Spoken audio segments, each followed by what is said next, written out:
அஸ்ஸலாமு அலைக்கும் வரஹ்மத்துல்லாஹி வபரகாத்துஹு. அல்ஹம்துலில்லாஹி ரப்பில் ஆலமீன்.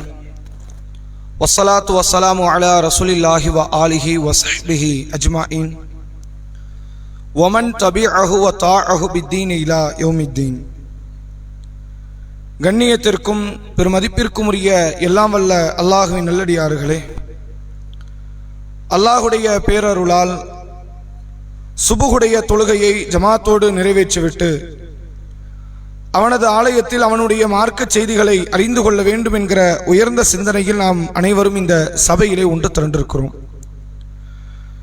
உங்களுக்கு மத்தியில் இந்த தருணத்தில் 2 கூலிகளை பெறக்கூடிய நபர்கள் என்ற தலைப்பின் கீழ் மறுமை நாளில் அல்லாஹுவிடத்தில் கூலியில் அதிகத்தை ஒரு காரியத்திற்கு 2 மடங்காகவும் இன்னும் அதிகமான மடங்காக கூலிகளை பெறக்கூடிய நபர்களை குறித்து நாம் அறிந்து கொள்ள கடமைப்பட்டு இருக்கிறோம். ஏனென்று சொன்னால், மறுமை வாழ்க்கை எப்படி ஈமானிய அஸ்திவாரத்தில் சொர்க்கத்திற்கான நபர்கள் தேர்வு செய்யப்படுகிறார்களோ, அந்த ஈமானுக்கு அடுத்தபடியாக நல்ல அமல்களைத்தான் அல்லாஹ் முன்னுரிமை தருகிறான். திருக்குரானிலே நீங்கள் பார்க்கலாம். சூரா அல் அஹ்ராஃப் என்ற 7வது அத்தியாயம் 8வது மற்றும் 9வது வசனத்திலே அல்லாஹ் சொல்கிறான், வல் வஸ்னு யௌமயிதினில் ஹக். மறுமை நாளில் எடை நெருப்பது என்பது நிச்சயம் நடக்கக்கூடிய காரியம், அதுல மாற்றமே வராது. யாராவது ஒருத்தங்க சொல்றாங்கிறதுக்காண்டி அந்த காரியத்தை நம்ம தடுக்க போறதும் கிடையாது. எல்லா நபர்களுடைய நன்மைகள் தீமைகள் எடை நெருக்கப்படும். ஃபமன் சக்குலத் மவாசீனுஹு, யாருடைய நன்மை தட்டு கனத்து விட்டதோ ஃபஉலாயிக ஹுமுல் முஃப்லிஹூன், அவர்கள் வெற்றி அடைந்து கொண்டார்கள். வமன் ஹஃபத் மவாசீனுஹு, யாருடைய நன்மை தட்டு லேசாகி விட்டதோ ஃபஉலாயிக அல்லதீன ஹஸிரு அன்ஃபுஸஹும் பிமா கானு பி ஆயாத்தினா யல்திமூன், அவர்கள் தங்களுக்கு தாங்களே நஷ்டத்தை ஏற்படுத்தி கொண்ட இறை வேத வசனங்கள் விஷயத்தில் அநீதி இழைத்த நபர்கள் அவர்கள் என்று அல்லாஹ் சொல்கிறான். இவர்களுக்குத்தான் மறுமையில் ஹுத்தமா என்கிற நரகம் இருக்கிறது. நபியே, ஹுத்தமான என்னன்னு தெரியுமா என்று அல்லாஹ் குர்ஆனிலே சொல்லி, அது கொடூரம் நிறைந்த நரகம் என்றெல்லாம் குர்ஆனிலே பேசுகிற வார்த்தைகளை நம்மால் பார்க்க முடிகிறது. அப்ப நாம இந்த இடத்தில் முஸ்லிம்களாக வாழக்கூடிய மறுமை சிந்தனை கொண்ட இருக்கக்கூடிய நாம் நன்மைகளை அதிகப்படுத்திக் கொள்வதற்கான ஒரு சூழ்நிலைகளை நாம் பெற்றுக்கொள்ள வேண்டும். முன்பு வாழ்ந்த சமுதாயத்திற்கும் நம்முடைய சமுதாயத்திற்கும் உள்ள ஒரு வேறுபாடு என்னவென்றால், ஏனைய சமுதாய மக்கள் எல்லாம் ஆண்டுகள் பல இஸ்லாத்தில் வாழ்வதற்கு ஒரு குடுப்பனை பெற்றார்கள். 100 ஆண்டுகள் 200 ஆண்டுகள் 500 ஆண்டுகள் எல்லாம் வாழ்வதற்கான வாய்ப்புகளை ஒரு சில சமுதாயம் பெற்றது. நபி நூஹ் அலைஹிஸ்ஸலாமுடைய வாழ்க்கையை எடுத்துக்கொண்டால் 950 ஆண்டு கால வாழ்க்கை. எவ்வளவு தொழுகைகள், நோன்புகள், இன்ன பிற நன்மையான காரியங்கள், திக்ருகள், துவாக்கள் என்று அவர்கள் எல்லாம் அவர்களுடைய சமுதாயத்தில் நம்பிக்கை கொண்டவர்கள் சொற்பமான மக்களே இருந்தாலும் அவர்கள் நன்மையை தேடிக்கொள்வதற்கு காலங்கள் அதிகம் இருந்தது.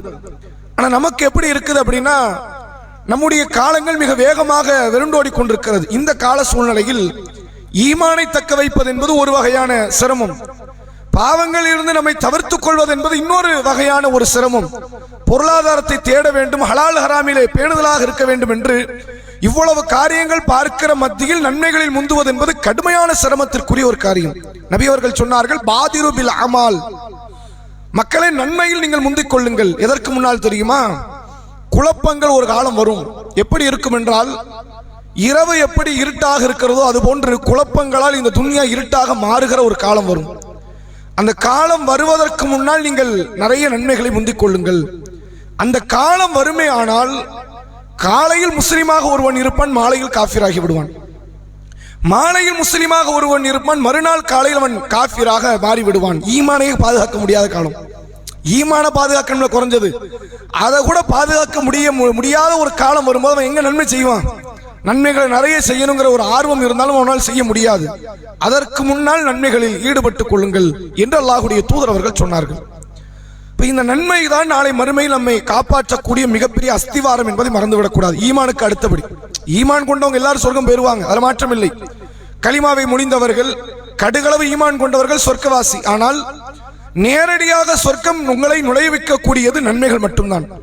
நான் நன்மைகளை செய்யாமல் பாவங்களை மிகுதியாக செய்து ஈமானோடு போவேனே ஆனால் நான் நரகத்தை சந்திக்காமல் சொர்க்கத்தை அடைய முடியாது. சொர்க்கம் கண்டிப்பா கிடைக்கும், அது அல்லாஹ்வுடைய வாக்குறுதி. நபி அவர்கள் சொல்கிறார்கள், கடுகளவு ஈமான் கொண்டவர்கள் கூட சொர்க்கம் அடைஞ்சிருவாங்க, கண்டிப்பா போகத்தான் போறோம். ஆனால் நரகத்தை பார்க்காமல், நரகத்திற்குள் வாழாமல், அதில் நுழையாமல் சொர்க்கம் கிடையாது.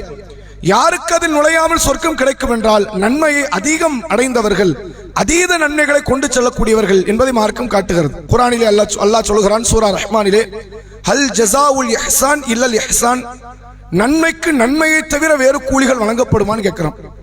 அதே போன்று குர்ஆனிலே நீங்கள் பார்க்கலாம், சூரா அன்கபூத் என்கிற 29வது அத்தியாயத்தினுடைய 69வது வசனம் அல்லாஹ் சொல்கிறான், வல்லதீன ஜாஹது ஃபீனா, நமக்காக யார் உழைக்கிறாரோ, அல்லாஹ்வுக்காக, அவன் மார்க்கத்துக்காக, அவனுடைய மறுமைக்காக யார் உழைக்கிறாரோ, லநஹ்தியன்னஹும் சுபுலனா, அவர்களுடைய பாதைகளுக்கு, அவர்களுக்கான பாதைகளை நாம் காட்டுவோம். அவனுக்கு என்ன வழியில போகணுமோ நான் வழிகாட்டுறேன் என்று சொல்லிவிட்டு அல்லாஹ் சொல்கிறான், வ இன்னல்லாஹ லமஅல் முஹ்ஸினீன், நன்மை செய்பவர்களை அல்லாஹ் விரும்புகிறான், அல்லாஹ் அவர்களோடு தான் இருக்கிறான், நன்மை செய்பவர்களோடு தான் இருக்கிறான் என்று அல்லாஹ் இந்த வசனத்தில் சொல்லி நன்மை செய்வதற்கு ஆர்வமூட்டக்கூடிய காரியத்தை பார்க்க முடிகிறது. அப்படி ரசூலுல்லாஹ் நன்மையில் அதிகத்தை பெற்றுக் கொள்வதற்கு 2 விதமான கூலிகள், 2 இரட்டை கூலி கிடைக்கக்கூடிய அமல்களை ரசூலுல்லாஹ் நமக்கு பட்டியலிடுறாங்க. அதுல முக்கியமான ஒரு அமல் சஹீஹ் புகாரியில் பதிவு செய்யப்பட்டிருக்கிறது. ஏராளமான அமல்கள் இருக்குது. நம்ம வாய்ப்பு இருக்கும் போது ஒவ்வொரு நாட்கள் இது குறித்த தொடர் செய்திகளை பார்ப்போம்.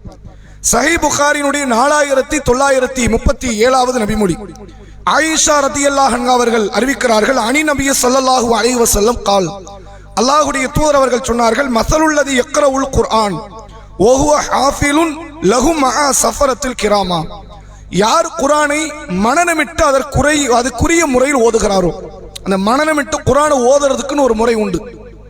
அந்த மத்துடைய இடத்துல அழுத்தி, அந்த சத்துடைய இடத்துல அழுத்தி, மத்துடைய இடத்தில் நீட்டி, சரியான முறையில் யார் அந்த குர்ஆனை அழகிய முறையிலே ஓதுகிறாரோ அவர் கண்ணியமிக்க வானவர்களுடன் இருப்பார், சங்கை மிகுந்த வானவர்கள். அத்தகைய கண்ணியவான்களோடு அவர்கள் நாளை மறுமையில் இருப்பார்கள், அவர்களோடு சேர்ந்து இருப்பார்கள் என்பதை இந்த அல்லாஹ்வுடைய தூதர் அவர்கள் சொல்கிறார்கள். அப்ப மனனமிட்டு குர்ஆனை ஓதுவது என்பது ஒரு மகத்தான கூலி. அதை தொடர்ச்சியாக நபி அவர்கள் சொன்னார்கள், ஓ மஸலுல்லதி யக்ரவு வஹுவ யதஆஹது வஹுவ அலைஹி ஷதீத், இந்த குர்ஆனை சிரமத்துடன் யார் ஓதுவாரோ, அது ஓத அவரால் முடியாது. ஒன்று வயது முதுமையின் காரணம், கண்ணு புலப்படாமல் இருக்கலாம், அல்லது சிலர் குர்ஆனை படிக்காமல் இருக்கலாம், சிலருக்கு குர்ஆன் ஏறாமல் இருக்கலாம், அவர்களுடைய சொந்த மொழி, பலருடைய சொந்த மொழி குர்ஆன் இல்லை, அரபி இல்லை என்ற காரணத்தினால் சில எழுத்துக்கள் வராமல் இருக்கலாம். குர்ஆனை ஓத தெரியாது என்று ஒதுங்குபவர்களை விட, ஓத தெரியலைனாலும் சரி நான் ஓதத்தான் போறேன் என்று யார் அதை சிரமம் எடுத்து ஓதுவாரே ஆனால் ஃபலஹு அஜ்ரான், அவர்களுக்கு 2 கூலி இருக்கு நாங்க ரசூலுல்லாஹ். இரட்டை கூலியை பெறக்கூடிய நபர்களில் இவர் முக்கியமான ஒருவர். குர்ஆனை ஓதுவார், சிரமத்துடன் ஓதுவார். அந்த சிரமத்தோடு ஓதுகிறோம் என்பதனால் குர்ஆனை புறக்கணிக்க மாட்டார், ஓதுவதை நிறுத்திக் கொள்ள மாட்டார், தொடர்ச்சியாக குர்ஆனை ஓதிக்கொண்டே இருப்பார். இவர்களுக்கு 2 கூலிகள் வழங்கப்படும் என்று அல்லாஹ்வுடைய தூதர் அவர்கள் சொன்னார்கள். இறைவனுடைய கருணையை எத்தனையோ பல இடத்துல நம்ம பார்க்கலாம். இந்த அமல்களுக்கு கூலி தர்ற விஷயத்தில் அல்லாஹ்வுடைய கருணைக்கு மிஞ்சின ஒன்று கிடையாது, எதுலையுமே கிடையாது. அமல்களுக்கு கூலி தரும் விஷயத்தில் அவன் மிக உயர்ந்த ஒரு கருணையாளன் என்பதை காட்டுவான். நீங்க பார்க்கலாம், உலகத்தில் எத்தனையோ பல நிறுவனங்கள் நம்ம வேலை செய்யறோம், கடைகள்ல தொழில் பார்த்து கொண்டிருக்கிறோம், வியாபாரம் பார்த்து கொண்டிருக்கிறோம். இந்த வேலையை செஞ்சாதான் இவ்வளவு சம்பளம்ங்கிற இடத்துல அதை செய்ய முடியாத சிரமத்தில் நம்ம இருப்போமே ஆனால் சம்பளம் குறையும். 8 மணி நேரம் வேலை பாரு, உனக்கு 500 ரூபாய் சம்பளம், இல்லை என்னால 5 மணி நேரம் தான் பார்க்க முடியும், அப்ப 300 ரூபாய் வாங்கிக்க, 200 ரூபாய் வாங்கிக்க. இதான் நிலைமை. இவ்வளவு பொருளை எடுத்து இந்த இடத்துல மாத்திரணும், இந்த வேலையை நீ முடிச்சிடணும், இல்ல அவ்வளவு முடியாது, சிரமமான காரியம், பாதி தான் செய்ய முடியும், பாதி தான் முடியுமா, அப்ப சம்பளத்துல பாதி வாங்கிக்க. உலகத்துல எல்லா இடத்துலும் நடக்கிறது தான். சிரமத்தோடு ஒரு பிள்ளை படிச்சுட்டு போய் எழுதுது, அந்த பிள்ளை சிரமப்பட்டு படிச்சதுங்கிறது திருத்தக்கூடியவருக்கு தெரியுமா? இருக்கிறதுக்கு என்ன மதிப்பு, என்ன மதிப்புல அவர் எழுதியிருக்கிறாங்களோ அதுக்கு மட்டும் தான் மதிப்பெண் வழங்கப்படும். 100 மார்க் எழுதுனா 100 கிடைக்கும், 35க்கு எழுதுனா 35 தான் கிடைக்கும். இல்ல அந்த பிள்ளை ரொம்ப சிரமப்பட்டு படிச்சது அதெல்லாம் அவங்களுக்கு தெரியாது. திருத்தக்கூடியவர்களுக்கு இருக்கிற விடை மட்டும்தான் தெரியுமே தவிர, அந்த விடைக்கு பின்னால் அந்த பிள்ளையோ மாணவனோ மாணவியோ பட்ட கஷ்டமும் துன்பமும் அந்த பேப்பர்ல தெரியாது. ஆனா அல்லாஹ் அறியக்கூடியவன். அல்லாஹ் ரப்புல் ஆலமீன் அந்த குர்ஆனை வாசிப்பதற்கு கூலியை தருகிறான். சிரமத்தோடு ஓது, தெளிவாக நிறுத்தி நிதானமாக அழகாக ஓதக்கூடியவரை விட கூலியில் 1 மடங்கு அதிகம் உனக்கு கிடைக்கும். இது எதனால அல்லாஹ் கொடுக்கிறான் தெரியுமா? இல்ல கூலியில கம்மினா யாரும் நெருங்க மாட்டாங்க, கூலியில அதிகம்னு நெருங்கிதானே ஆகணும். உன்னை விட எனக்கு கூலி அதிகம், நான் சிரமப்பட்டனாலும் இந்த குர்ஆனை வாசித்து தான் ஆவேன் என்ற ஒரு இடத்தில் குர்ஆனை வாசிக்கிற ஒரு கண்ணோட்டத்தை நோக்கி மக்கள் நகர்வார்கள். இன்னைக்கு நம்ம சமுதாயத்தில் நிறைய மக்களை நீங்கள் பார்க்கலாம். எத்தனையோ பல காரணங்கள், எனக்கு குர்ஆன் வாசிக்க தெரியாது அப்படின்னு 40 வயதை கடந்தவர்களும் உண்டு.